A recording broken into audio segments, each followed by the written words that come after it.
meus queridos leitores! E aí, tudo bem com vocês? Chegamos, gente, nosso penúltimo dia do desafio, 15º dia, Romanos 15. Estamos praticamente na reta final, já tá mais que na reta, né? A gente já tá no final aí, gente, o penúltimo capítulo do nosso desafio.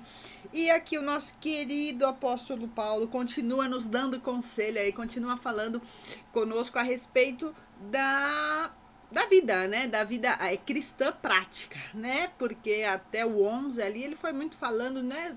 Não sei se a palavra seria teórico, mas foi explicando, né? O conceito dele, como que era o raciocínio dele. E a partir aí do 12 ele começa com os conselhos. E o capítulo 15, qual que é o conselho? O que o apóstolo Paulo fala aí, gente? Ele fala sobre unidade. Sobre nós andarmos em unidade com os nossos irmãos, andar em unidade com pessoas difíceis, né? Andar em unidade aí com pessoas que talvez não concordem com algumas coisas que nós, né? Você que vive em igreja, você que é velho de igreja, né? Como eu aí que nasceu na igreja, você já deve ter tido algumas dificuldades, algumas diferenças, né? Algumas discussões com pessoas da igreja, né? Faz parte, isso faz parte, né? Quando você está em comunhão, quando você vive em comunidade, nós somos diferentes, pensamos diferentes, né? É um pouco difícil, né? Vamos falar a verdade aqui. Mas o apóstolo Paulo, ele fala sobre isso, né? Sobre a unidade, sobre a união. A unidade vai além ali, talvez, de um respeito, né? Aquela coisa ali de sermos um com Cristo Jesus. E ele já começa, né, falando assim, ó, nós que somos fortes, né? Os fortes lá do capítulo anterior, devemos suportar as fraquezas dos fracos e não agradar a nós mesmos. Cada um de nós deve agradar o seu próximo para o bem dele, a fim de edificar. Então aqui ele está falando que a gente tem que suportar a fraqueza dos fracos, né? Ele está falando aqui que nós não devemos, né? Ó, você deve agradar o próximo para o bem dele, a fim de que ele edifique, né? O que ele está falando assim, ó, para nós termos unidade, os fortes, né? Os velhos aí na fé, vamos dizer assim, os que são mais fortes na fé, tem que suportar os fracos, servir os fracos. Na verdade é isso, é servir. O evangelho é serviço, o evangelho é servir. E é isso que o apóstolo Paulo está falando aí pra gente, né? Que nós devemos servir os que são fracos na fé, os que aí de algum modo ainda não tem a experiência, ainda não tem uma fé suficiente, né? Então, na verdade, gente, o evangelho é isso, o evangelho é Jesus. Aí ele fala aqui de Jesus, né, mesmo, que Jesus não agradou ele mesmo quando ele veio pra cá, né? Ele veio para servir o próximo, ele veio para nos servir, e é isso que nós temos que fazer. Nós temos que servir as pessoas, né? Um verdadeiro líder é aquele que serve, né?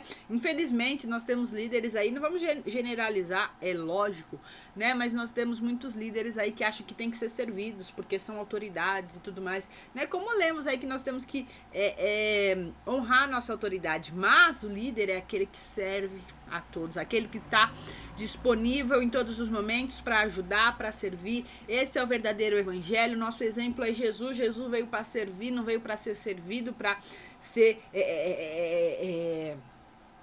paparicado, né? Jesus veio aqui, passou pelas mesmas coisas que nós, sofreu, morreu, teve morte de cruz, né? Por que nós temos que viver unidade? O apóstolo Paulo fala aí, para que o mundo creia em Cristo Jesus, para que o mundo creia, para que Jesus seja glorificado, é isso que ele fala, né? Que pessoas são essas que estão juntas, que estão em unidade, que estão em prol do outro, em prol de ajudar o próximo. O mundo precisa ver isso e querer, o mundo precisa ver isso, falar, meu, é isso que eu quero, meu, é isso que eu preciso, né? E algo interessante que a gente precisa deixar claro aqui, né, que a igreja ali de Romanos tinha gentios e tinha judeus, né? Gentios são os não judeus e os judeus. E aí o apóstolo Paulo, ele dá uma palavra de encorajamento aí a partir do 14, né? Ele fala, ó, meus irmãos, estou certo que vocês são cheios de bondade, sabem tudo o que é preciso fazer, são capazes de dar conselhos uns aos outros,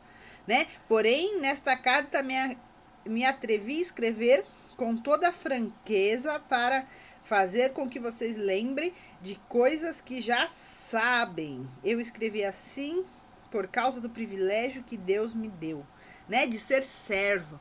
Paulo também aí se coloca como servo. Olha, eu sou servo. Então ele dá aí uma palavra de encorajamento.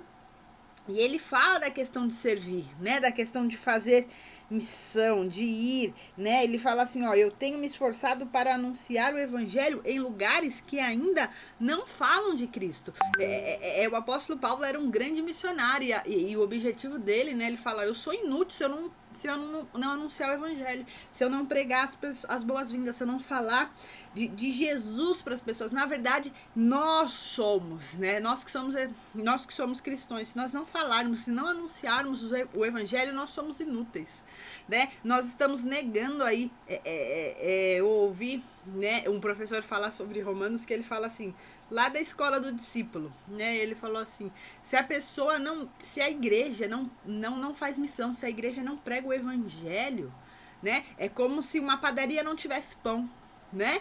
Eu achei muito legal esse exemplo. É como se uma floricultura não tivesse flor, né? E ele até citou uma frase de um famoso que agora esqueci o nome, ótimo, né?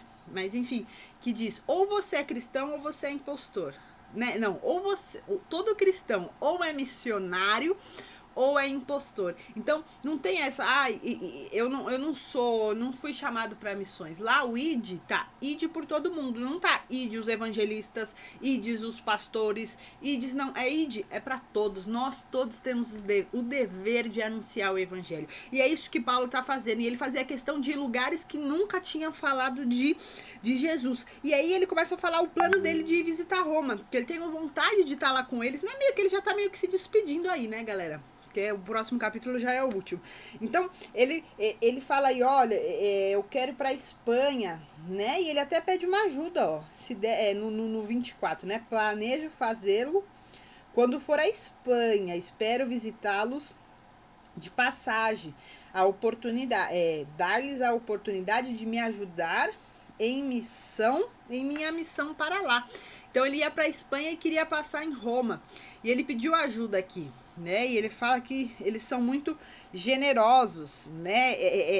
Em caminho, ele fala, né? A caminho da Espanha eu visito vocês. E ele pede uma oferta, né? E ele pede assim, para eles ajudar. Isso eu achei muito humilde da parte do apóstolo Paulo, né? No versículo 30 ele pede uma oração. Ele fala assim, ó, eu peço, meus irmãos, pelo amor do Senhor Jesus, pelo amor que o Espírito dá, que me ajudem orando com fervor por mim.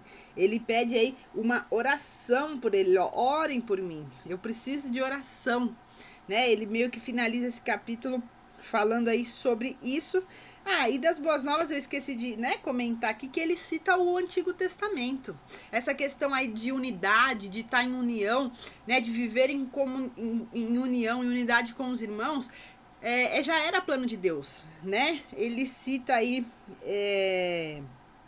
várias partes do Antigo Testamento, que não é agora que Jesus veio que a gente tem que estar em unidade. Não, Deus já tinha esse plano há muito tempo. E é isso, gente. Vou terminar por aqui. Dúvidas, comentem aqui, mandem direct. Enfim, um beijo no seu coração e amanhã é o nosso último dia, tá bom? Um beijo no seu coração e tchau.